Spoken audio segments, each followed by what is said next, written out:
Welcome to physics लड़की। हम discuss कर रहे हैं क्लास 12 फिजिक्स के कुछ कॉन्सेप्ट्स।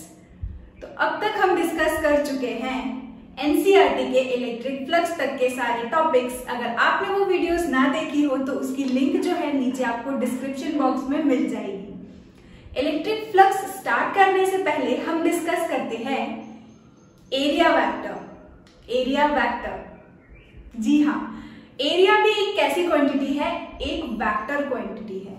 स्टार्ट करते हैं सबसे पहले एरिया वेक्टर से।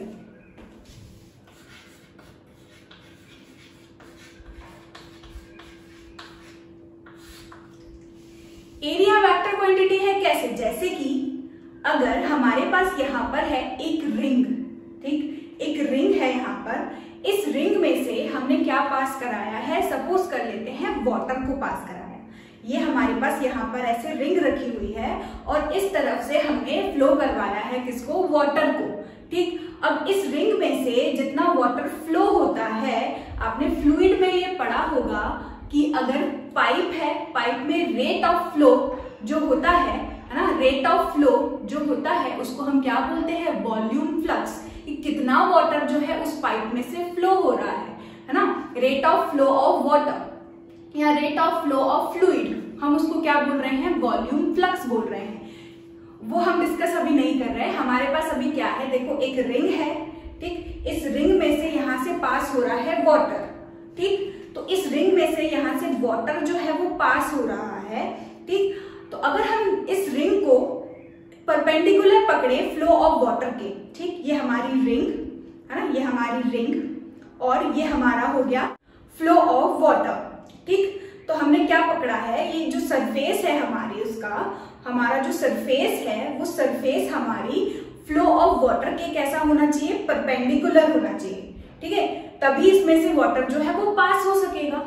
अगर इस रिंग को हम along the flow of water रख दें, ले लेते हैं ये रिंग है, सपोज करते हैं ये रिंग है, ठीक है, ये ऐसे रिंग है और इसके बीच से हमारा वाटर जो है वो फ्लो हो रहा है, ठीक। तो इसकी दो पोजीशंस हम ले सकते हैं। एक तो हम इसको, इस रिंग को ऐसे पकड़ सकते हैं और इसके बीच में से वाटर को फ्लो करवा सकते हैं। दूसरा, हम इस रिंग को ऐसे पकड़ सकते हैं और वाटर ऐसे फ्लो करवाएंगे, ठीक है। अब अगर हम इस पोजीशन की बात करें, इस पोजीशन में जब वाटर का फ्लो होगा तो वाटर जो है इसमें से फ्लो हो पाएगा इजीली, यानी कि हम बोले कि जो फ्लो होगा, रेट ऑफ फ्लो होगा वाटर का, वो कैसा होगा? मैक्सिमम होगा। लेकिन अगर हम इस एरिया को इस तरह से पकड़े, इस सरफेस को, इस रिंग को इस तरह से पकड़े और यहाँ से वाटर को पास आउट करवाने की कोशिश करें, तो क्या वाटर इसमें से पास आउट हो पाएगा? इसके अंदर से जा पाएगा? नहीं, ये तो इसको छूते हुए ऐसे निकल जाए। तो यहाँ पर हमने क्या देखा कि यार एरिया को भी जरूरत है किसकी? डायरेक्शन की, कि इस सरफेस को हमें किस तरह से पकड़ना है, ठीक है। अगर हम फ्लो ऑफ वाटर के कैसे पकड़ रहे हैं? ऐसे परपेंडिकुलर पकड़ रहे हैं, तो जो वाटर है वो इसमें से फ्लो हो पा रहा है, ठीक है। लेकिन अगर हम इसको कैसा पकड़ रहे हैं? अलोंग द फ्लो ऑफ, इसका जो सरफेस है वो हमारे वाटर के कैसा है? Along the flow of water है, वो इसमें से फ्लो, इसके अंदर से फ्लो नहीं हो पाएगा और हम रेट ऑफ फ्लो जो है वो कैलकुलेट नहीं कर पाएंगे, ठीक है। इससे हमको ये समझ में आता है कि यार एरिया एक कैसी क्वांटिटी है? एक वेक्टर क्वांटिटी। एक सरफेस कैसी क्वांटिटी है? Vector quantity. अगर हम इस एरिया को ऐसे पकड़ रहे हैं तो कुछ और वैल्यू मिल रही है, ऐसे पकड़ रहे हैं तो कुछ और कंडीशन हमको देखने को मिल रही है, ठीक है। तो यहाँ से अभी एक चीज हमको समझ में आई कि यार एरिया भी एक कैसी क्वांटिटी है? एक वेक्टर क्वांटिटी है। इसी को अगर हम मैथमेटिकल फॉर्म में देखें, जैसे कि अगर हम ले रहे हैं यहाँ पर कोऑर्डिनेट सिस्टम, ठीक, इसको ले लेते हैं, ठीक, इसको ले लेते हैं हम एक्स एक्सिस, वाई एक्सिस और जेड एक्सिस, ठीक है। अब यहाँ पर ले लिया है हमने एक वेक्टर, एक रेक्टेंगल ले लिया, ठीक है, जिसको नाम दे देते हैं ए बी सी डी, ठीक। एक रेक्टेंगल ले लिया हमने इस कोऑर्डिनेट सिस्टम में, जो कि लाई कर रहा है, जिसका प्लेन लाई कर रहा है एक्स और वाई एक्सिस में, ठीक है। तो यहाँ पर देखो, अगर इसको हम, इसकी लेंथ को हम दे देते हैं नाम एल और इसकी ब्रेथ को हम नाम दे देते हैं बी। अब यहाँ पर अगर हमें एरिया कैलकुलेट करना है इस रेक्टेंगुलर शीट का, इस प्लेन का, है ना, तो कैसे फाइंड करते हैं? हमने पढ़ा हुआ है ना, एरिया इज इक्वल टू क्या होता है? लेंथ इंटू ब्रेथ, ठीक है। लेकिन ये तो हमने पढ़ा है, ये जो area is equal to length into breadth है, रेक्टेंगल के लिए ये हमको क्या बताता है, सिर्फ एरिया का मैग्नीट्यूड हमको देगा। ये सरफेस का क्या देगा, सिर्फ और सिर्फ मैग्नीट्यूड हमको देगा। अगर हम डायरेक्शन की बात करें तो यहाँ पर अगर हम डायरेक्शन की बात करें तो कोऑर्डिनेट सिस्टम में यहाँ से लेके ये भी क्या हो गया, एल एक पोजीशन हो गई, ठीक, बी ये भी क्या हो गया, पोजीशन हो गई, यानी कि एल का और बी का भी पोजीशन हो गया, पोजीशन हो गई एल और बी, यानी कि इनके भी क्या होंगे, डायरेक्शंस होंगे। एल का भी कुछ डायरेक्शन मिल रहा है हमको, बी का भी कुछ डायरेक्शन मिल रहा है हमको, है ना। तो एक वेक्टर ये हो गया, दूसरा वेक्टर ये हो गया। और अगर हम एक वेक्टर को दूसरे वेक्टर से क्या करें, मल्टीप्लाई करें, और रिजल्ट में भी हमको क्या मिल रहा है, एक वेक्टर मिल रहा है। यानी कि हम यहाँ पर कर रहे हैं लेंथ और ब्रेथ का क्रॉस प्रोडक्ट। और जब भी हम क्रॉस प्रोडक्ट करते हैं तो हमको जो रिजल्ट है वो भी क्या मिलता है, एक वेक्टर क्वांटिटी, यानी कि हमारा जो एरिया है वो एक वेक्टर क्वांटिटी होता है। तो यहाँ से अगर हम देखें, है ना, वेक्टर में आपने पढ़ा होगा कि एक वेक्टर जो है, अगर हम क्या करें, दो वेक्टर का क्रॉस प्रोडक्ट करें तो हमको क्या मिलता है, वेक्टर, दोनों वेक्टर का मैग्नीट्यूड, है ना, product of the magnitude of two vectors, और साथ में हमको क्या मिलता है, साइन थीटा, और डायरेक्शन एन कैप। किसका डायरेक्शन होता है ये, एन कैप क्या शो करता है, direction of a cross b, ठीक है। तो यहाँ पर अगर हम देखें, इसको हमें सॉल्व करना है, तो यहाँ पर हम देख सकते हैं अगर लेंथ और ब्रेथ दोनों एक वेक्टर क्वांटिटी है, जब हम दो वेक्टर क्वांटिटी का क्रॉस प्रोडक्ट कर रहे हैं, जो कि हमको रिजल्ट भी क्या मिल रहा है, क्रॉस प्रोडक्ट, यानी कि इस ए का भी हमको क्या मिलेगा, डायरेक्शन। और हम यहाँ यही तो सीख रहे हैं कि अगर एरिया एक वेक्टर क्वांटिटी है तो उसका डायरेक्शन कैसे निकाला जाता है। तो देखो, अगर हम इसको सॉल्व करें, फॉर्मूला पुट करें वहां से, तो हमको क्या मिलेगा, ए वेक्टर हमारा क्या हो गया, एल, ठीक, बी मैग्नीट्यूड, साइन थीटा, है ना, और एंगल, डायरेक्शन किसका है, डायरेक्शन किसका होगा, हमारे डायरेक्शन जो होगा एन कैप, वो किसका डायरेक्शन शो करेगा, हमारे ए का, है ना। एन कैप क्या शो करेगा, डायरेक्शन ऑफ ए वेक्टर। और ये जो डायरेक्शन है वो हम कैसे निकालते थे दो वेक्टर के बीच का, right hand thumb rule use करके, है ना, right hand thumb rule use करके। अगर हम यहाँ डायरेक्शन निकाल भी ले तो डायरेक्शन कैसे चलना पड़ेगा, एल क्रॉस बी, यानी कि ये अगर एल है, एल से बी की तरफ, यानी कि इस प्लेन के कैसा आ रहा है, आउटवर्ड, डायरेक्शन कैसा आ रहा है, आउटवर्ड ऑफ प्लेन, ठीक है, आउटवर्ड ऑफ प्लेन, ठीक। तो यहां से अगर हम साइन थीटा की वैल्यू देखें तो एल और बी के बीच में एंगल कितना बन रहा है, 90 डिग्री, यानी कि साइन 90 अगर पुट करेंगे तो हमको रिजल्ट क्या मिलेगा, साइन 91।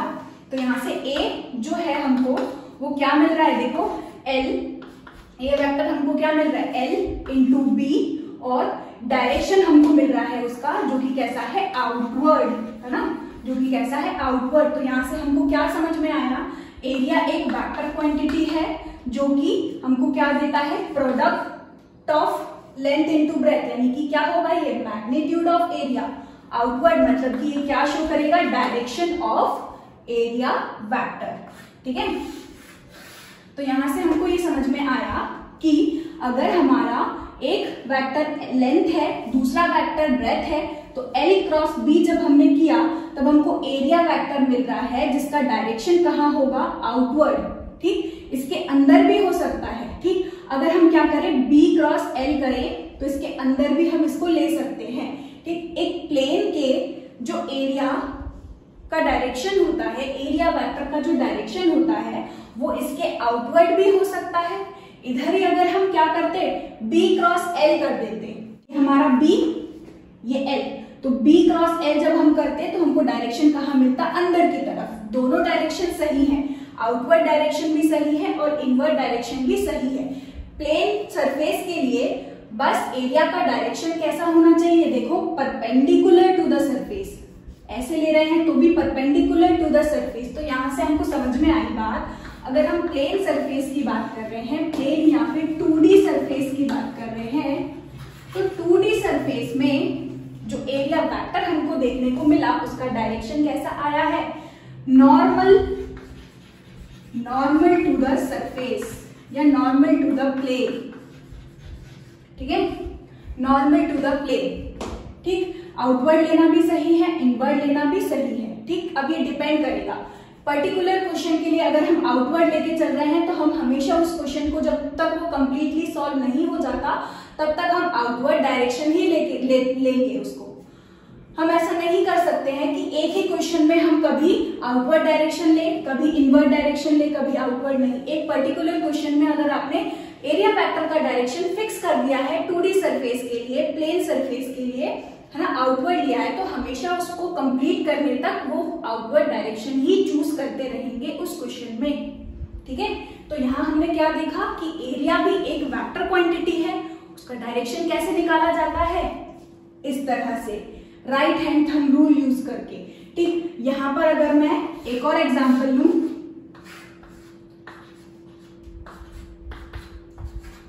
इस बार हमारा ये जो सर्कल है जिसका रेडियस कितना है r, जिसका रेडियस कितना है r, ये लाई कर रहा है किसमें, z और x प्लेन में। ये लाई कर रहा है हमारा z और x प्लेन में। ठीक है, इसके लिए अगर हमें निकालना हो तो एरिया ऑफ सर्कल, ये फॉर्मूला अब हम डायरेक्टली यूज करेंगे। एरिया ऑफ सर्कल क्या होता है, मैग्नीट्यूड पाई r स्क्वायर। ठीक, और इसका डायरेक्शन हम कैसे निकालेंगे, इसके परपेंडिकुलर लेंगे, है ना। डायरेक्शन निकालना आ गया, डायरेक्शन कैसे निकालते हैं, normal to the plane, normal to the plane. तो इसको नॉर्मल कैसे लेंगे, अगर ये हमारा एक्स जेड एक्सिस है तो नॉर्मल टू द प्लेन हम कैसे लेंगे, इस तरह से। इस वाई एक्सिस में भी आ सकता है ये, या फिर नीचे की तरफ नेगेटिव वाई एक्सिस में भी आ सकता है। तो इसका डायरेक्शन या तो क्या होगा जे कैप, या तो हम क्या ले सकते हैं और माइनस जे कैप भी हम यूज कर सकते हैं। ठीक, ऐसे ही यहाँ पर अगर हमें डायरेक्शन लिखना हो, आउटवर्ड लिखा है हमने, तो इसको हम कैसे लिख सकते हैं, देखो L क्रॉस B, यानी कि ये डायरेक्शन आया, ये डायरेक्शन हमारा क्या है, पॉजिटिव, Z को हम क्या लिखते हैं, K लिखते हैं। ठीक, तो हमको यहाँ पर क्या मिला, आउटवर्ड की जगह हम K कैप भी लिख सकते हैं, या फिर अगर हम B क्रॉस L कर रहे हैं तो हम इसको माइनस K कैप भी लिख सकते हैं डायरेक्शन में, या आउटवर्ड इनवर्ट कर भी रिप्रेजेंट कर सकते हैं।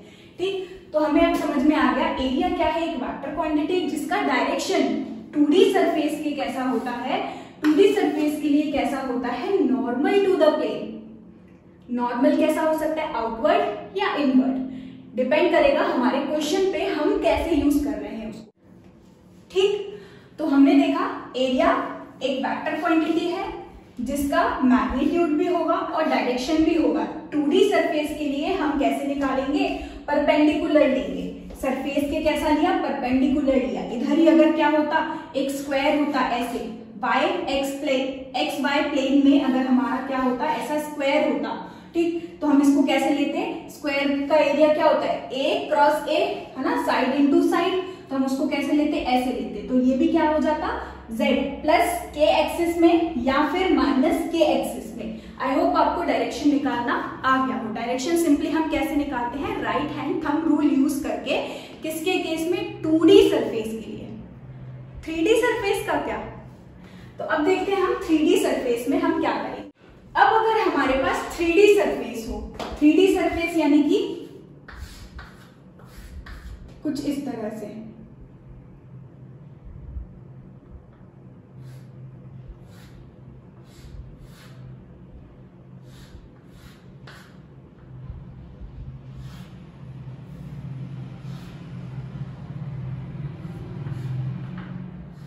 ठीक है, ये हमारा 3D सरफेस। अब ये 3D सरफेस के लिए इसके सारे साइड्स हम, ये क्यूब है, इसके सारे साइड्स हम क्या ले लेते हैं, a। ठीक, तो यहां से ये हो गया x एक्सिस, ये हो गया y एक्सिस, ये हो गया हमारा z एक्सिस। ठीक है, तो अब इस केस में हम एरिया वेक्टर का डायरेक्शन कैसे निकालेंगे, एरिया वेक्टर का डायरेक्शन हम कैसे निकालेंगे, हमेशा कैसा होता है इसमें, outward to the surface. Outward to the surface मतलब सबसे पहले हम क्या करेंगे, अलग अलग फेस के लिए। अब देखो यहाँ पर अगर हम देखें तो क्यूब का एरिया हम कैसे निकालते हैं, अलग अलग फेसेस के लिए निकालेंगे, है ना।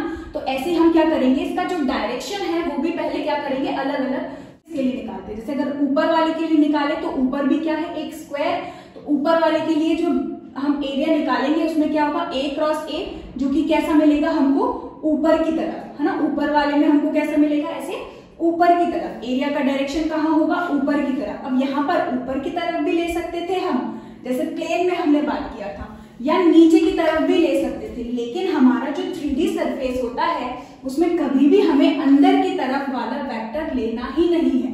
प्लेन सरफेस के लिए हम क्या कर सकते हैं, प्लेन सरफेस के लिए हम क्या कर सकते हैं, ऊपर वाले को भी डायरेक्शन के लिए यूज कर सकते हैं, है ना, या फिर नीचे वाले को भी हम डायरेक्शन के लिए यूज कर सकते हैं, ठीक है। लेकिन पर्टिकुलर क्वेश्चन के लिए हमें एक ही डायरेक्शन को चूज करना पड़ेगा, या तो आउटवर्ड वाला या इनवर्ड वाला, ठीक है। लेकिन इस वाले केस में हमेशा हम कैसा लेते हैं, outward to the solid surface, outward to the 3D surface, ठीक है, outward to the 3D surface. लेकिन अगर हम यहाँ बात करें तो इस साइड का, इस फेस के लिए भी जो एरिया वेक्टर है वो हमको कैसा मिलेगा, इस तरफ, है ना, आउटवर्ड और इनवर्ड, है ना।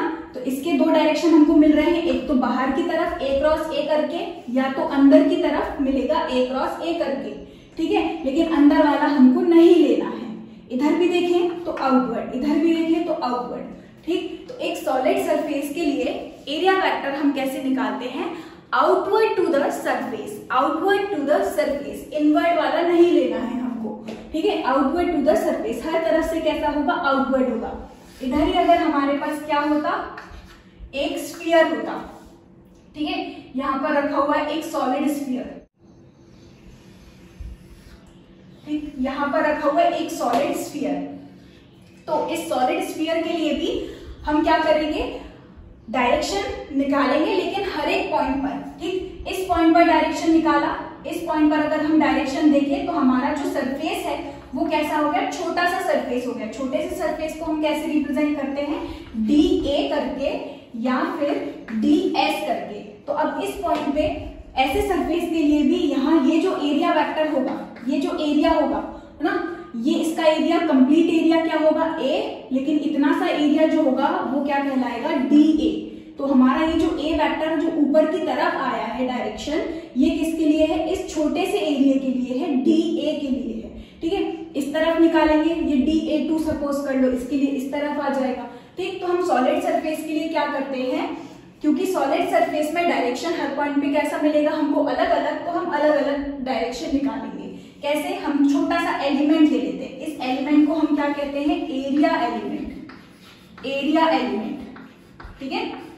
तो हमने क्या काटा, अलग अलग जगह पर हमको अलग अलग डायरेक्शन देखने को मिलेगा एरिया वेक्टर का। तो हमने क्या किया है, छोटा सा एलिमेंट काट लिया DA, हाँ, छोटा सा एलिमेंट काटा DA। अब इस DA में भी इस सिंगल पॉइंट पर डायरेक्शन कैसा हो सकता है, ऊपर की तरफ भी और अंदर की तरफ। सरफेस यहाँ पर ऐसे रखा हुआ है, तो सॉलिड सरफेस के उस छोटे से पॉइंट पर डायरेक्शन हम कैसे ले सकते हैं, ऊपर की तरफ भी हो सकता है और अंदर की तरफ। लेकिन सॉलिड सरफेस में अंदर की तरफ वाला डायरेक्शन नहीं लेना है।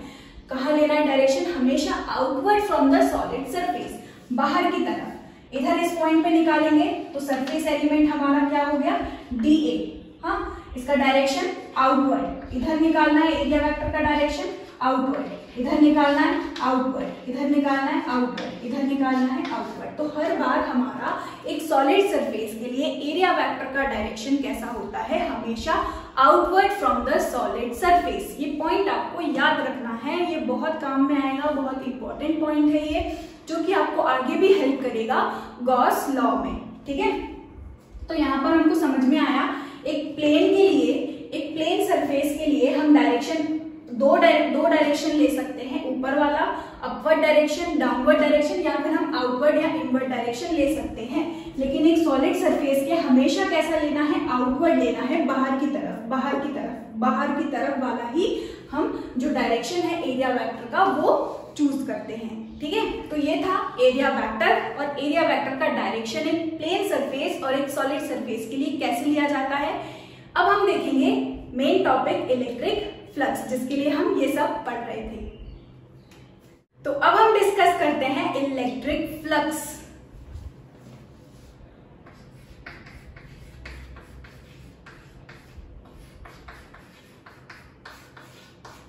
इलेवेंथ में फ्लूइड चैप्टर में आपने देखा होगा वॉल्यूम फ्लक्स। वॉल्यूम फ्लक्स क्या होता है? Rate of flow of water या rate of flow of fluid, कितना वॉल्यूम ऑफ वाटर जो है या फ्लूइड जो है वो फ्लो हो रहा है, उसको हम बोलते थे वॉल्यूम फ्लक्स, है ना। Volume of fluid passing through a given pipe होता था उसमें, है ना, या फिर गिवन एरिया होता था उसमें, उसको हम बोलते थे रेट ऑफ फ्लो या फिर वॉल्यूम फ्लक्स। ठीक उसी का ही एनालॉगस है हमारा इलेक्ट्रिक फ्लक्स। इलेक्ट्रिक फ्लक्स क्या है? इलेक्ट्रिक मतलब इलेक्ट्रिक फील्ड लाइंस जो है वो गिवन एरिया में से कितनी पास हो रही हैं, नंबर ऑफ फील्ड लाइंस। हमारा इलेक्ट्रिक फ्लक्स क्या है? Number of field line passing through a given area और सरफेस परपेंडिकुलरली या फिर नॉर्मली। यानी कि इलेक्ट्रिक फ्लक्स जो है उसको हम डिफाइन करेंगे तो इलेक्ट्रिक फ्लक्स क्या होता है? नंबर ऑफ फील्ड लाइंस या electric field lines passing perpendicularly और normally to a given area, to a given area, normally या फिर परपेंडिकुलर टू अ एरिया। ठीक है, ये हो गई हमारी डेफिनेशन इलेक्ट्रिक फ्लक्स की कि यार उसी जो जिस तरह से हमारा पाइप में से वॉल्यूम 1 सेकेंड में जो वॉल्यूम ऑफ वाटर फ्लो हो रहा था उसको हम बोल रहे थे rate of flow of water, rate of flow या फिर वॉल्यूम फ्लक्स बोलते थे। वैसा ही यहाँ पर बस उस वाटर उस फ्लूइड की जगह पर क्या आ गया? हमारा इलेक्ट्रिक फील्ड आ गई। कितनी इलेक्ट्रिक फील्ड लाइंस जो है हमारे गिवन सरफेस में से पास हो रही हैं उसको हम क्या बोल रहे हैं? Electric flux. इलेक्ट्रिक फ्लक्स क्या है? Number of field lines passing normally to the given area, normally to the given area. ठीक है, नॉर्मली पास होना चाहिए, उसको हम क्या बोल रहे हैं? Electric flux. ठीक है, तो यहाँ पर अगर हम देखें, अगर हमारे पास कुछ इस तरह से इलेक्ट्रिक फील्ड लाइंस जो है uniform electric field lines enter हो रही है, ठीक, और हमारा सरफेस कैसा रखा हुआ है? कुछ इस तरह से। ठीक, ये हमारा सरफेस। अब तो हम एरिया वेक्टर निकालना सीख चुके हैं। ठीक, ये जो सरफेस है वो हम कुछ इस तरह से पकड़े हुए हैं। ठीक है, ये हमारा सरफेस और यहाँ से यूनिफॉर्म इलेक्ट्रिक फील्ड लाइंस जो है वो इस सरफेस में एंटर हो रही है। ठीक, ये यूनिफॉर्म इलेक्ट्रिक फील्ड इस सरफेस में से इस तरह से एंटर हो रही है। ये हमारा फर्स्ट डायग्राम। ठीक, तो अगर हमें इस एरिया का, इस सरफेस का डायरेक्शन निकालना हो तो हम कैसे निकालेंगे? एक प्लेन का डायरेक्शन कैसा हो सकता है? या तो परपेंडिकुलर इस तरफ होगा या परपेंडिकुलर इस तरफ होगा, है ना। प्लेन सरफेस के लिए हमने क्या देखा? एरिया का डायरेक्शन हम कैसे निकालेंगे? एरिया वेक्टर का डायरेक्शन हम कैसे निकालेंगे? परपेंडिकुलर टू द सरफेस, है ना। यानी कि इसके परपेंडिकुलर कुछ इस तरह से ये सरफेस ऐसा रखा है, यहाँ से इलेक्ट्रिक फील्ड लाइंस आ रही है तो इस तरफ हो सकता है कुछ ऐसे, या फिर इसके पीछे भी हो सकता है। ठीक, तो हम सपोज कर लेते हैं इसका जो एरिया वेक्टर है वो कुछ इस तरफ होगा। ठीक, तो यहाँ पर इसका एरिया वेक्टर का डायरेक्शन हमने ले लिया। ये हो गई हमारी इलेक्ट्रिक फील्ड का डायरेक्शन। ठीक, ये डायरेक्शन हो गया हमारा किसका? एरिया वेक्टर का, एरिया वेक्टर का, या फिर इसको एनसीईआरटी में एन कैप से भी डिनोट किया है। ये एन कैप क्या शो कर रहा है? इस सरफेस का डायरेक्शन। ठीक है, तो इन दोनों का डायरेक्शन कैसा है? कुछ इस तरह से ऐसे। तो यहाँ पर हम देख सकेंगे maximum number of electric field lines जो है इस सरफेस में से पास हो सकती हैं। ठीक है, लेकिन हम इसी सरफेस को क्या कर दें? कुछ एंगल पर रखेंगे तो हो सकता है इस सरफेस के अंदर से कम इलेक्ट्रिक फील्ड लाइंस पास होने लगे। ठीक है, या फिर इसको along the electric field lines अगर हम रख दें तो बिल्कुल ही मिनिमम यानी कि 0 इलेक्ट्रिक फील्ड लाइंस इसमें से पास होंगी, है ना। तो हम कुछ ओरिएंटेशन देखते जाएंगे और फिर हम एक रिलेशन निकालेंगे किसके बीच में? इलेक्ट्रिक फ्लक्स, इलेक्ट्रिक फील्ड और एरिया वेक्टर के बीच हम कुछ रिलेशन निकालेंगे। ठीक है, तो देखो अगर हम बात कर रहे हैं हमारा इलेक्ट्रिक फ्लक्स क्या है? Number of field lines passing normally to the given area. यानी कि हमको एक चीज समझ आ रही है कि इलेक्ट्रिक फ्लक्स जो है वो दो बातों पे डिपेंड कर रहा है। एक तो क्या? एरिया पे, दूसरा नंबर ऑफ फील्ड लाइंस पे, तीसरा नॉर्मली यानी कि कुछ एंगल, इन दोनों के बीच कुछ एंगल है उस पे भी डिपेंड कर रही है। सबसे पहले अगर हम बात करें इलेक्ट्रिक फील्ड की, हम सरफेस यही लेते हैं। पहले हमने इलेक्ट्रिक फील्ड कुछ इतनी डाली, ठीक, फिर हम क्या कर दें? अगर इस number of electric field lines increase कर दें, नंबर ऑफ फील्ड लाइंस को हम क्या कर दें? इंक्रीज कर दें, तो हमारा जो फ्लक्स होगा वो भी क्या हो जाएगा, इंक्रीज हो जाएगा। ठीक है, जैसे कि अगर हमारे पास एरिया जो है वो फिक्स है, ठीक है, एरिया हमारे पास फिक्स है, पहले हमारी नंबर ऑफ फील्ड लाइंस कम आ रही थी, अब नंबर ऑफ फील्ड लाइन जो है वो इसमें से सेम एरिया में से ज्यादा पास होने लगी। तो हमने क्या देखा, हमको जो फ्लक्स है वो भी क्या मिल रहा है, ज्यादा मिल रहा है। यानी कि हमको एक चीज समझ आई कि हमारा जो फ्लक्स है वो डिपेंड करता है किस पर, इलेक्ट्रिक फील्ड लाइंस पर, है ना। और जितनी ज्यादा इलेक्ट्रिक फील्ड लाइंस होगी उतनी ही ज्यादा स्ट्रेंथ होगी हमारी इलेक्ट्रिक फील्ड की। ठीक, इसी तरीके से अगर हम बात करें एरिया, हमारा जो फ्लक्स है वो एरिया पे भी डिपेंड करता है, एरिया पे डिपेंड करता है। अगर हम इसी एरिया की बात करें, इसमें से इलेक्ट्रिक फील्ड लाइंस पास हो रही है तो हमको कुछ फ्लक्स मिलेगा, लेकिन अगर हम इस इतने बड़े एरिया की जगह पर छोटा सा एरिया ले लें, है ना, छोटा सा एरिया ले लें, तो अब इसमें से कम number of electric field lines pass होंगी। हमारे पास इलेक्ट्रिक फील्ड दोनों केसेस में उतनी ही है।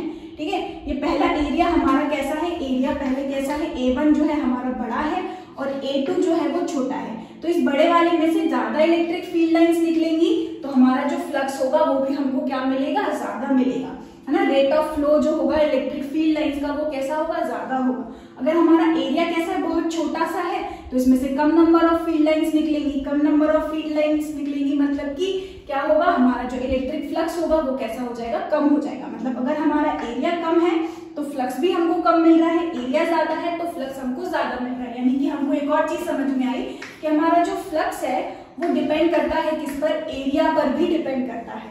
ठीक है, इधर ही अगर हम बात करें कि क्या कुछ और भी कंडीशन हो सकती है, जैसे अगर हम नॉर्मली इसको ना रख करके कुछ और ओरिएंटेशन में रखें, जैसे कि हमारे पास ये सरफेस पहले इस तरह से था, ठीक, अब ये सरफेस को हम रख देते हैं कुछ ऐसे, ऐसे रख दिया ये सरफेस।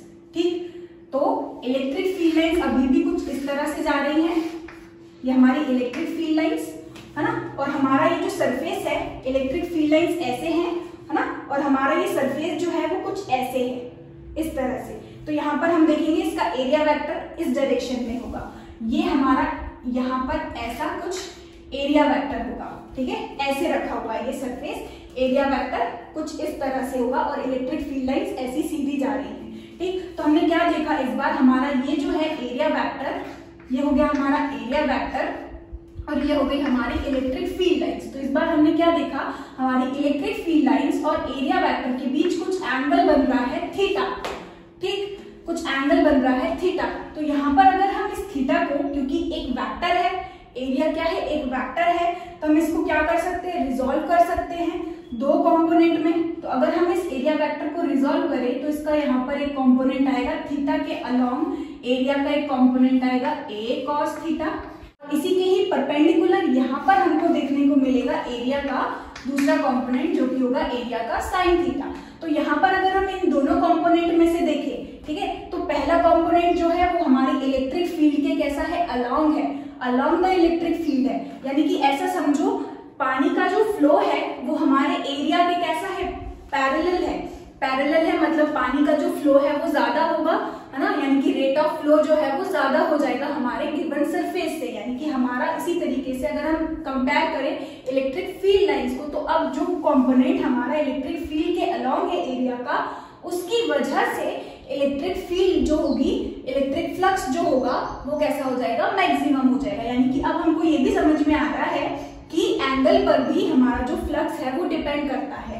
ठीक है, तो यहाँ से अगर हम देखें तो यहाँ साइन थीटा वाले कंपोनेंट जो होगा हमारा नीचे की तरफ है, इस कंपोनेंट के बीच और इलेक्ट्रिक फील्ड के बीच एंगल कितना बन रहा है, 90। वो एरिया के दो कंपोनेंट मिल रहे हैं। ठीक है, एरिया के दो कंपोनेंट मिल रहे हैं, एक कंपोनेंट जो कि हमको मिल रहा है अलोंग इलेक्ट्रिक फील्ड और दूसरा कंपोनेंट हमको मिल रहा है perpendicular to the electric field. ठीक है, तो इलेक्ट्रिक फील्ड के जो अलोंग वाला कंपोनेंट होगा एरिया का, उसमें से इलेक्ट्रिक फील्ड लाइंस जो होंगी वो पास हो सकती है, लेकिन ये वाला जो कंपोनेंट होगा कुछ इस तरह से ऐसे, है ना, हमारा ये जो सरफेस है कुछ ऐसे रखा हुआ है और यहाँ से इलेक्ट्रिक फील्ड लाइंस पास हो रही है। तो क्या इसमें से इलेक्ट्रिक फील्ड लाइन पास हो सकती है, नहीं, ये हमारी इलेक्ट्रिक फील्ड का डायरेक्शन और ये हो गया परपेंडिकुलर हमारी इलेक्ट्रिक फील्ड के हमारा एरिया वेक्टर। तो तो जब भी एरिया वेक्टर इलेक्ट्रिक फील्ड के कैसा हो, परपेंडिकुलर हो, है ना, तो इलेक्ट्रिक फील्ड लाइंस इसमें से पास ही नहीं हो सकती। पास होने के लिए तो इसको ऐसा होना पड़ेगा,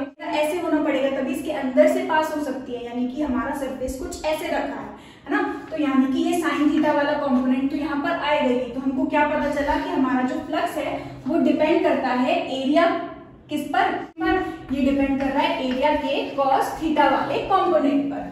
ठीक है, तो इस तरह से अगर हम इसको देखें तो हमको यहाँ से एक चीज मिल रही है, एक रिलेशन मिल रहा है कि जो फ्लक्स है वो क्या होता है, ई A cos theta, E A cos theta.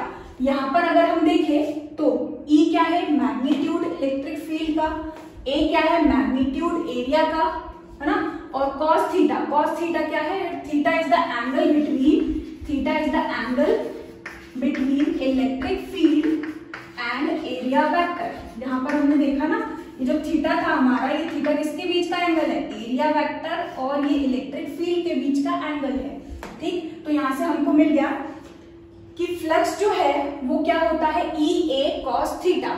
और वेक्टर में हमने पढ़ा है, जब हम दो वेक्टर का क्या करते हैं, डॉट प्रोडक्ट करते हैं, दो वेक्टर का हम क्या करते हैं, ए डॉट बी जब हम करते हैं तो हमको क्या मिलता है, ए मैग्नीट्यूड, बी मैग्नीट्यूड और साथ में कॉस थीटा। ठीक है, तो और यहाँ जो हमको क्वांटिटी मिलती है वो कैसी क्वांटिटी होती है, एक स्केलर क्वांटिटी। तो यहाँ भी अगर हम इसको देखें तो ऐसे लिख सकते हैं इसको, flux is equal to E A cos theta को हम कैसे लिख सकते हैं, ई डॉट ए लिख सकते हैं। ठीक है, ई डॉट ए लिख सकते हैं इस टाइप से। ठीक, और हमको जो फ्लक्स है वो कैसी क्वांटिटी मिल रही है, एक स्केलर क्वांटिटी जिसका कोई डायरेक्शन नहीं होगा। यही अगर हम बात कर ले तो फ्लक्स हमारा क्या हो गया, number of field lines passing normally to a given area. ठीक, या फिर हम बोल सकते हैं it is a dot product of electric field and area vector. ठीक है, अगर हम इसकी एसआई यूनिट की बात करें तो एसआई यूनिट क्या होगी, इलेक्ट्रिक फील्ड की क्या होती है, न्यूटन पर कूलम, और एरिया की क्या होती है, मीटर स्क्वायर। तो न्यूटन मीटर स्क्वायर पर कूलम जो हो गई, ये होगी हमारी SI unit of electric flux. ठीक है, अब देखो ये ऊपर वाली डेफिनेशन जो है वो हमारे इस फॉर्मूले में कंप्लीटली बैठ रही है। कैसे, अगर हम इस थीटा की वैल्यू, जो कि थीटा है किसके बीच का एंगल, इलेक्ट्रिक फील्ड और एरिया के बीच का एंगल। ठीक है, तो हमारी इस कंडीशन में हम बिठा करके देखते हैं तो क्या होगा कि ये देखो दोनों का डायरेक्शन कैसा है, एरिया वेक्टर का डायरेक्शन और इलेक्ट्रिक फील्ड का डायरेक्शन दोनों कैसे हैं, सेम डायरेक्शन में है। सेम डायरेक्शन यानी कि इस एरिया वेक्टर और इलेक्ट्रिक फील्ड के बीच का जो एंगल है थीटा वो क्या हो गया, 0 डिग्री। जब दो सेम डायरेक्शन में हो दो वेक्टर तो थीटा की वैल्यू क्या होती है, 0 डिग्री। अब इस फॉर्मूले में अगर हम पुट करें तो फ्लक्स इज इक्वल टू हमको क्या मिलेगा, ई ए कॉस 0 क्या होता है 1, यानी कि फ्लक्स हमको क्या मिलेगा, मैक्सिमम मिलेगा। ई ए ये हमारा क्या होगा, मैक्सिमम फ्लक्स होगा। ठीक है, और इधर ही हम बात करें कि हमारा इलेक्ट्रिक फील्ड और एरिया वेक्टर एक दूसरे के कैसे है, परपेंडिकुलर, यानी कि ये इलेक्ट्रिक फील्ड, ठीक, और ये सरफेस कुछ ऐसे रखा है। ये हो गया हमारा एरिया वेक्टर और ये हो गया हमारा इलेक्ट्रिक फील्ड। तो ये इलेक्ट्रिक फील्ड और एरिया वेक्टर के बीच एंगल हमको कितना मिल रहा है, एंगल हमको मिल रहा है 90 डिग्री। तो यहाँ पर अगर हम पुट करें इस फॉर्मूले में तो हमको जो फ्लक्स है वो क्या मिलेगा, देखो flux is equal to E A cos 90 और कॉस 90 क्या होता है 0। तो यहाँ से हमको मिला ई ए इंटू 0, यानी कि फ्लक्स हमको क्या मिल रहा है 0, यानी कि हमको मिनिमम फ्लक्स यहाँ पर मिल रहा है। ठीक, तो यानी कि अगर हम बात कर रहे हैं हमें मैक्सिमम फ्लक्स चाहिए तो maximum number of field lines pass करवाने के लिए हमें एरिया को और इलेक्ट्रिक फील्ड को कैसा रखना पड़ेगा, नॉर्मली रखना पड़ेगा। नॉर्मली यानी कि उन दोनों को परपेंडिकुलर रखना पड़ेगा। ठीक है, दोनों को परपेंडिकुलर का क्या मतलब है, जैसे यहाँ पर हमारे ई और ए, एरिया वेक्टर और इलेक्ट्रिक फील्ड दोनों कैसा होना चाहिए, सेम डायरेक्शन में, लेकिन हमारा जो सरफेस है वो इलेक्ट्रिक फील्ड के कैसा होना चाहिए, परपेंडिकुलर। इसमें बहुत लोगों को कंफ्यूजन होती है। हमें ई और ए वेक्टर, देखो इलेक्ट्रिक फील्ड और एरिया वेक्टर को हमें क्या लेना है, सेम डायरेक्शन में लेना है। इलेक्ट्रिक फील्ड और एरिया वेक्टर को हमें क्या करना है, सेम डायरेक्शन में लेना है, ठीक है। लेकिन ऊपर वाली डेफिनेशन में हमको क्या दिया हुआ है, ऊपर वाली डेफिनेशन में हमको बोल रहे हैं कि सरफेस जो है वो नॉर्मल होना चाहिए। तो सरफेस नॉर्मल ही तो है।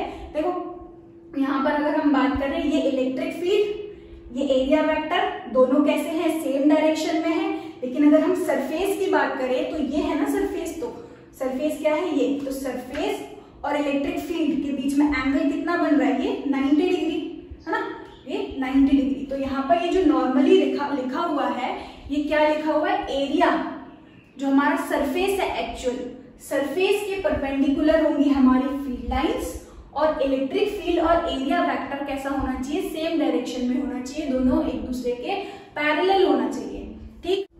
अब अगर हम बात कर रहे हैं नॉन यूनिफॉर्म इलेक्ट्रिक फील्ड की, यानी कि अगर हमारे पास कुछ ऐसा इरेगुलर सरफेस है, ठीक है, और यहाँ से non uniform electric field lines जो है वो पास हो रही है, ठीक है।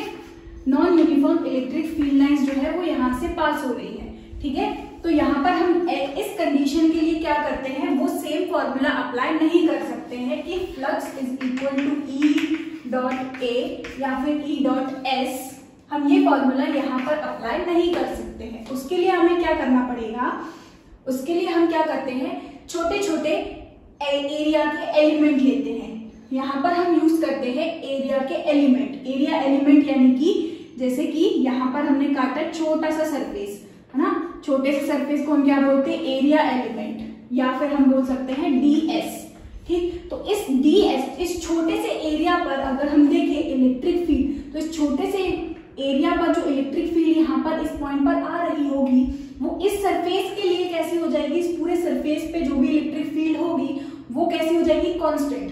यहाँ पर इलेक्ट्रिक फील्ड सपोज कर लेते हैं हमारा एरिया एलिमेंट कितना है, dA, और यहाँ पर जो इलेक्ट्रिक फील्ड लाइंस इसमें एंटर हो रही होंगी, जो इलेक्ट्रिक फील्ड स्ट्रेंथ होगी उसकी वो कितनी होगी, E1 होगी, ठीक है।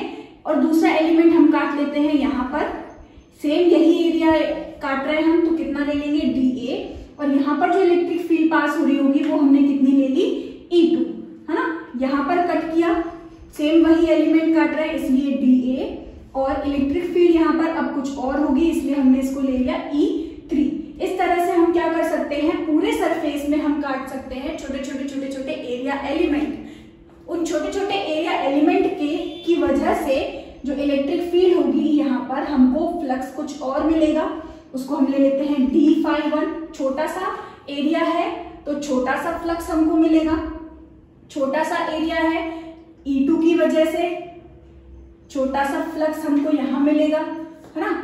उसी तरीके से यहाँ पर इलेक्ट्रिक फील्ड E3 है, एलिमेंट कितना है, dA, छोटे से एरिया की वजह से यहाँ पर फ्लक्स हमको देखने मिलेगा d∅3, ठीक। और अगर हमें नेट फ्लक्स चाहिए तो हम क्या करेंगे, नेट फ्लक्स निकालने के लिए हम क्या करते हैं, इन सबको ऐड कर देंगे, यानी कि d∅1 को, d∅2 को, d∅3 को हम क्या करेंगे, ऐड करेंगे, ठीक है। जिस तरह से हम कंप्लीट फ्लक्स के लिए निकालते हैं, सेम उसी तरीके से हम छोटे छोटे के लिए निकालेंगे। अगर हम बात करें d∅1 की, तो d∅1 क्या हो जाएगा, d∅1 क्या हो जाएगा, इलेक्ट्रिक फील्ड कितनी है, E1, है ना, डॉट एरिया कितना है, dA, ठीक।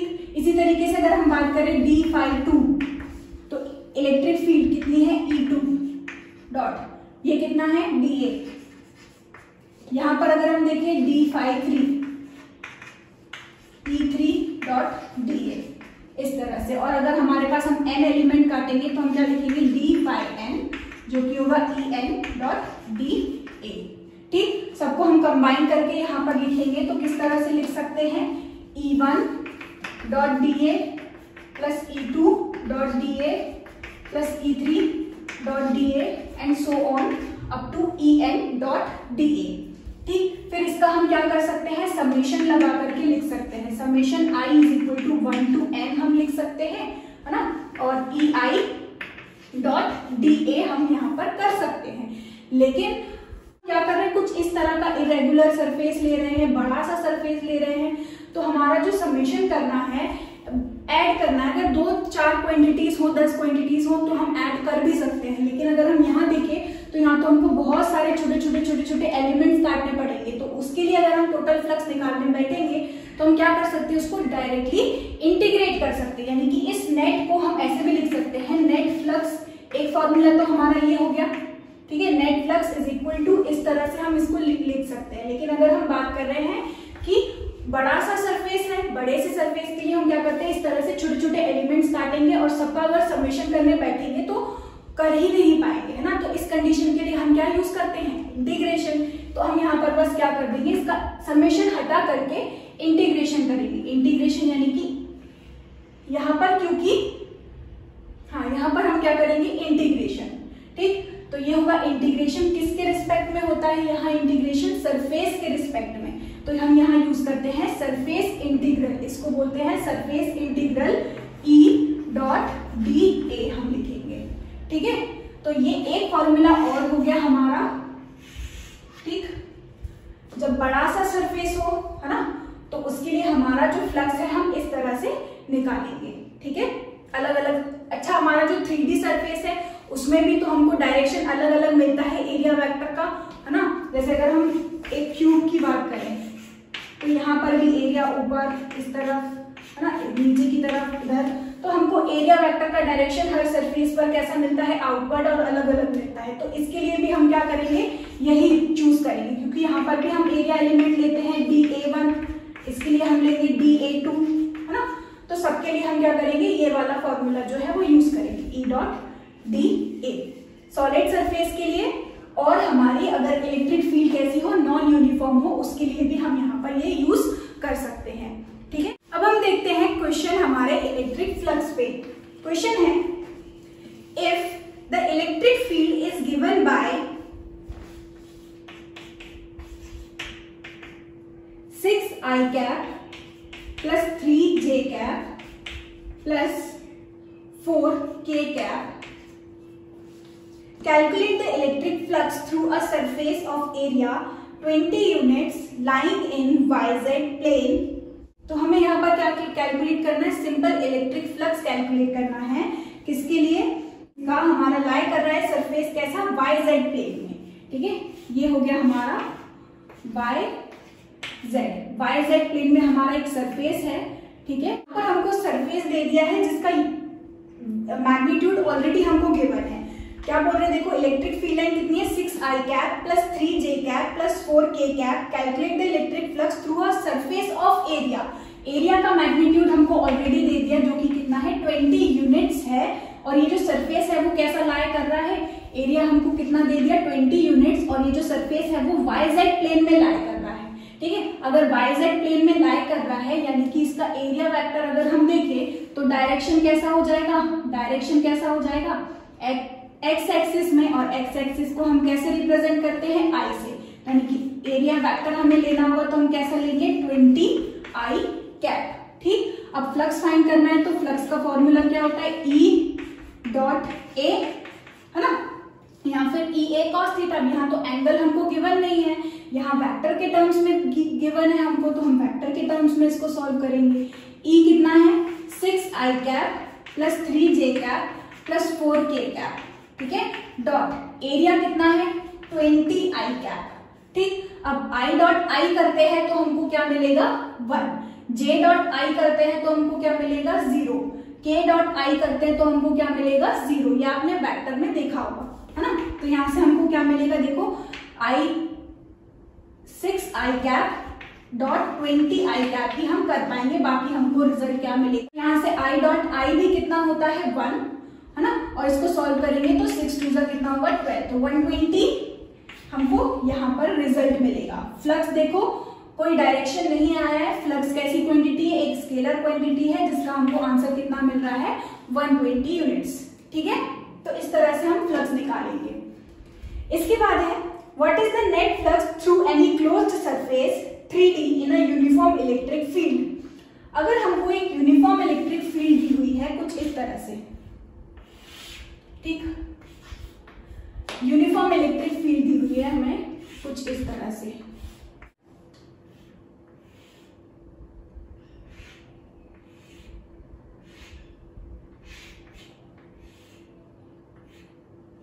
ठीक है, यहां पर हमको दिया हुआ है एक क्यूब जिसका साइड है कितना a, ठीक है, और हमको यहाँ पर क्या बोला है, what is the net flux through any close surface in a uniform electric field. हम सपोज कर लेते हैं कि यहाँ पर हमारा जो इलेक्ट्रिक फील्ड है वो किस डायरेक्शन में ले लेते हैं, हम एक्स एक्सिस में सपोज कर लेते हैं, ठीक है, और ये इलेक्ट्रिक फील्ड कैसी है, यूनिफॉर्म इलेक्ट्रिक फील्ड है ना। तो हमारी इलेक्ट्रिक फील्ड को हम ले लेते हैं ई, जो कि है कहाँ पर, एक्स एक्सिस में, यानी कि आई कैप के डायरेक्शन में, ठीक, एक्स एक्सिस के डायरेक्शन में। तो ये होगी हमारी इलेक्ट्रिक फील्ड, और कैसी इलेक्ट्रिक फील्ड है, यूनिफॉर्म इलेक्ट्रिक फील्ड। तो यहाँ पर हम देखेंगे ये इलेक्ट्रिक फील्ड कैसी होगी, मैग्नीट्यूड इसका कैसा होगा, कांस्टेंट, ठीक है। तो यहाँ पर अगर हम निकाले नेट फ्लक्स, तो यहाँ पर कैसा सरफेस है, ये सॉलिड सरफेस है। सॉलिड सरफेस के लिए तो हम अलग अलग से काटेंगे। यहाँ पर निकलेगा एक फ्लक्स, इसको नाम दे देते हैं φ1, यहाँ से निकलेगा दूसरा फ्लक्स, इसको नाम दे देते हैं φ2, यहाँ पर होगा तीसरा फ्लक्स φ3, यहाँ होगा φ4, और इसके फ्रंट सरफेस पे हम ले लेते हैं φ5, और इसके पीछे का जो सरफेस है उसको हम दे देते हैं φ6, ठीक। तो यहाँ पर अगर हम नेट फ्लक्स निकालेंगे तो नेट फ्लक्स का कौन सा फॉर्मूला यूज कर रहे हैं हम, सारे एरिया एलिमेंट की वजह से जो फ्लक्स होगा वो कैलकुलेट करेंगे। तो क्या मिलेगा, φ1, φ2, φ3, φ4, φ5 और φ6, ठीक है। अब यहाँ पर अगर हम अलग अलग निकालें तो φ1 फ्लक्स फर्स्ट वाले के लिए निकाले तो ये देखो इलेक्ट्रिक फील्ड का डायरेक्शन कहाँ है, अलोंग एक्स एक्सिस। इसका एरिया वेक्टर का डायरेक्शन कहाँ है, अलोंग वाई एक्सिस। तो ई और ए के बीच एंगल कितना मिल रहा है हमको, 90 डिग्री। यहाँ पर अगर हम देखें तो ई और A1 के बीच हमको एरिया कितना मिल रहा है, एंगल कितना मिल रहा है, cos 90, और cos 90 कितना होता है, cos 90 कितना होता है, 0, यानी कि हमको फ्लक्स 1 जो है वो कैसा मिला, 0। इसी के नीचे अगर हम देखें तो ये इलेक्ट्रिक फील्ड का डायरेक्शन, ये नीचे की तरफ एरिया वेक्टर का डायरेक्शन, फिर से एंगल हमको कितना मिल रहा है, 90। थीटा किसके बीच एंगल था, इलेक्ट्रिक फील्ड और एरिया वेक्टर के बीच एंगल, फिर से हमको क्या मिला, 90। यानी कि अगर हम φ3 की भी बात करें तो φ3 भी हमको क्या मिलेगा, 0, क्योंकि cos 90 कितना होता है, 0 होता है ना। इधर अगर हम बात करें हमारे इस वाले सरफेस की, इस फ्रंट सरफेस की बात करते हैं। इस फ्रंट सरफेस में अगर हम बात करें तो इलेक्ट्रिक फील्ड ये है ना, इलेक्ट्रिक फील्ड ये, और जो हमारी डायरेक्शन होगी किसकी, एरिया वेक्टर का, इस फ्रंट वाले सरफेस पे वो होगा ये। तो फिर से इलेक्ट्रिक फील्ड इस तरफ, एरिया वेक्टर इस तरफ, दोनों के बीच एंगल 90, यानी कि φ5 जो होगा वो भी हमारा क्या हो जाएगा, 0, और φ6 भी हमारा क्या हो जाएगा, 0। क्यों, क्योंकि सब में ही थीटा की वैल्यू कितनी है, 90, और cos 90 फॉर्मूले के हिसाब से कितना होता है, 0। हमको चारों सरफेसेस पे जो फ्लक्स मिल रहा है वो कैसा होगा, 0। रही बात φ4 की और φ2 की, तो हम बात करते हैं फ्लक्स φ2 की। तो φ2 की अगर हम बात करें, एरिया वेक्टर कैसा लेना रहता है, आउटवर्ड, इस सरफेस के आउटवर्ड लिया तो ये हो गया डायरेक्शन हमारे एरिया वेक्टर का। इधर देखा इलेक्ट्रिक फील्ड का डायरेक्शन भी इसी तरफ है ना। तो ई और ए के बीच उधर ही डायरेक्शन है, यानी कि थीटा की वैल्यू कैसी हो गई, 0। तो यहाँ पर हमको मिला ई डॉट ए, ठीक। अगर हम यहाँ देखिए इसकी साइड की वैल्यू कितनी थी, स्मॉल ए स्क्वायर। इलेक्ट्रिक फील्ड का मैग्नीट्यूड कितना है, ई, और एरिया जो होगा इसका वो हमको क्या मिलेगा, ए स्क्वायर, ठीक है। और यहाँ पर अगर हम रखें तो cos 0 मिलेगा, ई और ए के बीच का एंगल, ठीक।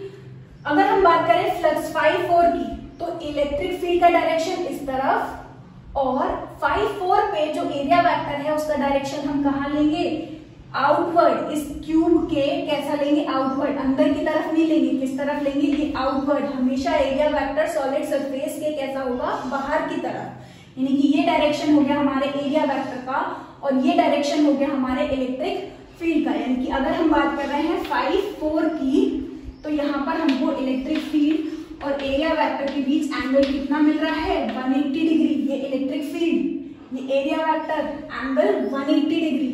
180 cos 180 कितना होता है, -1, यानी कि हमको मिला -EA स्क्वायर, ठीक। हमको बोला है नेट इलेक्ट्रिक फील्ड कितना है, तो देखो 1 3, 5 और 6 पे तो 0 है, इसकी वजह से तो है ही नहीं। अब अगर हम 2 को रखें तो 2 के लिए हमने निकाला है कितना है EA², ठीक है। 4 के लिए निकाले तो कितना है -EA², तो +EA² माइनस EA² कितना है 0। इससे हमको ये पता चला कि अगर यूनिफॉर्म इलेक्ट्रिक फील्ड है और वहां पर रखा हुआ है कोई भी सॉलिड सरफेस, तो सॉलिड सरफेस में यूनिफॉर्म इलेक्ट्रिक फील्ड की वजह से नेट फ्लक्स कितना होता है 0। चाहे फिर वो क्यूब हो, कोई सॉलिड सरफेस हो, है ना, कोई स्फीयर हो, हमारे पास ये स्फीयर है, स्फीयर में जितना फील्ड लाइंस अंदर की तरफ एंटर करेंगी उतनी ही फील्ड लाइंस बाहर की तरफ एग्जिट करेंगी, है ना। यानी कि जितना फील्ड लाइंस अंदर की तरफ एंटर करेंगी उतनी ही फील्ड लाइंस बाहर की तरफ क्या करेंगी एग्जिट करेंगी। इसलिए जो हमारा सॉलिड सरफेस है उसके लिए जो नेट फ्लक्स हमारा रहता है यूनिफॉर्म इलेक्ट्रिक फील्ड के लिए वो हमेशा हमको कैसा मिलेगा 0। तो नॉन यूनिफॉर्म का क्या, अब देखते हैं हम नॉन यूनिफॉर्म के लिए हैं। एक नॉन यूनिफॉर्म इलेक्ट्रिक फील्ड की वजह से सॉलिड सरफेस पर electric flux, net electric flux, ठीक है। सेम वही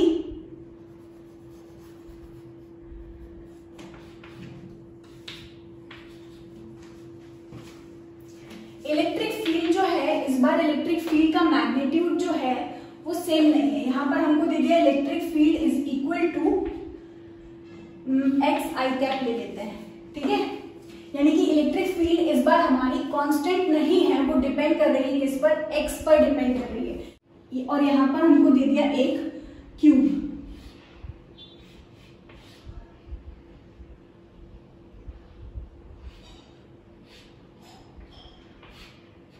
ठीक है। तो यहां रखा है हमारा एक क्यूब, जिस क्यूब का जो साइड है वो कितना है a, ठीक। यहां से ये भी हमको दिया हुआ है a, ये भी हमको दिया हुआ है a, ठीक है। तो यहाँ पर हम क्या देख रहे हैं, इस बार इलेक्ट्रिक फील्ड जो है वो कांस्टेंट नहीं है। इलेक्ट्रिक फील्ड इस पॉइंट पर x की वैल्यू कितनी है 0, तो यहाँ पर इलेक्ट्रिक फील्ड क्या होगी 0। इस पॉइंट पर इलेक्ट्रिक फील्ड देखें तो यहाँ तक इलेक्ट्रिक फील्ड में x की वैल्यू कितनी है a, इस पॉइंट पर इलेक्ट्रिक फील्ड कितनी हो जाएगी E is equal to a हो जाएगी। इस पॉइंट पर बात करें हम तो इस पॉइंट पर इलेक्ट्रिक फील्ड x की वैल्यू कितनी है a प्लस a 2a, यहाँ पर x की वैल्यू कितनी है 2a, तो इलेक्ट्रिक फील्ड भी कितनी हो जाएगी 2a।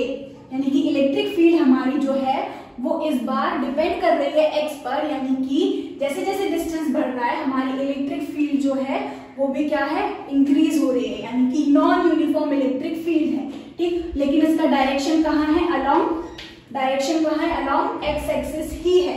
और हमारा ये जो क्यूब है यहाँ पर जिसका साइड है वो हमको कितना दिया हुआ है स्मॉल a, इसके लिए हमें फाइंड करना है क्या नेट फ्लक्स, ठीक है। पिछले वाले केस में हमने क्या देखा था, यूनिफॉर्म इलेक्ट्रिक फील्ड थी, फील्ड की वजह से एक सॉलिड सरफेस के लिए जो नेट फ्लक्स होता है वो हमने क्या देखा 0 होता है। लेकिन इस केस में अगर हम फाइंड करें तो क्या होगा, देखो ऊपर वाले सरफेस की बात करें तो इलेक्ट्रिक फील्ड का डायरेक्शन I कैप में, ऊपर वाला सरफेस A, इधर होगा I, इनके बीच एंगल 90 डिग्री, तो ये सेम वैसा ही होगा, एंगल 90 है, cos 90 की वैल्यू क्या हो जाएगी 0। तो यहाँ पर हमको इलेक्ट्रिक फ्लक्स मिलेगा ही नहीं, नीचे भी हमको नहीं मिलेगा, क्यों, क्योंकि एरिया वेक्टर कहाँ होगा बाहर की तरफ, इलेक्ट्रिक फील्ड इस तरफ, फिर से एंगल कितना है 90 डिग्री, तो फिर से 0 मिलेगा। इसी तरीके से हम इसके फ्रंट फेस की बात करें तो इलेक्ट्रिक फील्ड इस तरफ और एरिया वेक्टर इस तरफ, फिर से 90। पीछे वाले फेस की बात करें तो इलेक्ट्रिक फील्ड इस तरफ, एरिया वेक्टर इस तरफ, फिर से हमको क्या मिलेगा 90। तो यानी कि इसके ऊपर फेस में, नीचे फेस में, फ्रंट फेस में और बैकवर्ड जो फेस होगा उसका, उसमें भी हमको फ्लक्स जो है वो मिलेगा ही नहीं, ठीक। रहेगी बात किसकी, ये इसकी, ये हो जाएगा फ्लक्स 1 और ये हो जाएगा फ्लक्स φ2। हमको फ्लक्स मिलेगा किसकी वजह से, φ1 और φ2 की वजह से। तो यहाँ पर हम लिखते हैं φ1 की वजह से हमको कितना मिलेगा, फॉर्मूला क्या होता है EA cos थीटा, ठीक। तो φ1 की अगर हम बात करें, एरिया वेक्टर का डायरेक्शन कैसा होगा, आउटसाइड, यानी कि ये डायरेक्शन हो गया हमारे एरिया वेक्टर का। इलेक्ट्रिक फील्ड का डायरेक्शन कहाँ है I कैप, यानी कि इस डायरेक्शन में, ये इलेक्ट्रिक फील्ड, एंगल कितना बन रहा है 180। तो यहाँ से हमको समझ में आया कि cos 180, थीटा की वैल्यू 180। एरिया की बात करें तो इसका सरफेस कैसा है, ये स्क्वायर है ना, स्क्वायर की साइड कितनी है a, तो स्क्वायर का एरिया क्या हो जाएगा a स्क्वायर। इलेक्ट्रिक फील्ड इस पॉइंट पर कितनी होगी, x पे डिपेंड कर रही है, यानी कि इस पॉइंट पर इलेक्ट्रिक फील्ड होगी हमारी a। ठीक है, तो हमको रिजल्ट क्या मिलेगा, cos 180 -1 होता है तो ये मिलेगा -a³। ठीक, फ्लक्स हम निकालते हैं सेकेंड सरफेस के लिए। सेकेंड सरफेस पर ये हो जाएगा एरिया वेक्टर का direction outward from the solid surface. ये हो गई हमारी डायरेक्शन इलेक्ट्रिक फील्ड की। इस बार एंगल हमको कितना मिल रहा है, थीटा की वैल्यू हमको मिल रही है 0। एरिया की बात करें तो फिर से इस क्यूब का साइड कितना है a हमको कितना मिलेगा a²। इलेक्ट्रिक फील्ड की बात करें तो इलेक्ट्रिक फील्ड डिपेंड कर रही है x पे, यहाँ पर x की वैल्यू क्या होगी a+a यानी कि 2a, तो इलेक्ट्रिक फील्ड यहाँ पर हो जाएगी 2a।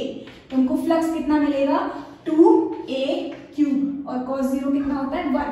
बस अब अगर हम नेट फ्लक्स निकालें तो यहाँ पर नेट फ्लक्स किसकी वजह से है, दो सरफेसेस पे फ्लक्स की वजह से, φ1 और φ2 की वजह से। ठीक है, तो φ1 पर हमने देखा कितना मिल रहा है -a³ और φ2 पर हमको कितना मिल रहा है +2a³। ठीक, तो हमारा जो रिजल्ट होगा वो हमको क्या मिलेगा a³। देखो इस बार हमारा जो नेट फ्लक्स है वो 0 नहीं आया। यूनिफॉर्म के लिए कैसा होगा, अगर सॉलिड सरफेस से पास करवा रहे हैं हम फील्ड लाइंस तो नेट फ्लक्स हमको क्या मिलेगा 0 मिलेगा, लेकिन फील्ड लाइंस कैसी होनी चाहिए, इलेक्ट्रिक फील्ड लाइंस यूनिफॉर्म होना चाहिए। ठीक, लेकिन इस केस में हम बात कर रहे थे तो ये इलेक्ट्रिक फील्ड लाइन कैसी है, नॉन यूनिफॉर्म है। ठीक है, नॉन यूनिफॉर्म है। कैसे पता चलता है नॉन यूनिफॉर्म है, इस तरह से कुछ गिवन होगा कि E की वैल्यू डिपेंड कर रही है किसी फैक्टर पे। ठीक, तो इस टाइप से क्वेश्चन और भी मैं ब्लॉग पे डाल दूंगी, वहां से आप प्रैक्टिस कर सकते हैं। Thank you so much for watching this video.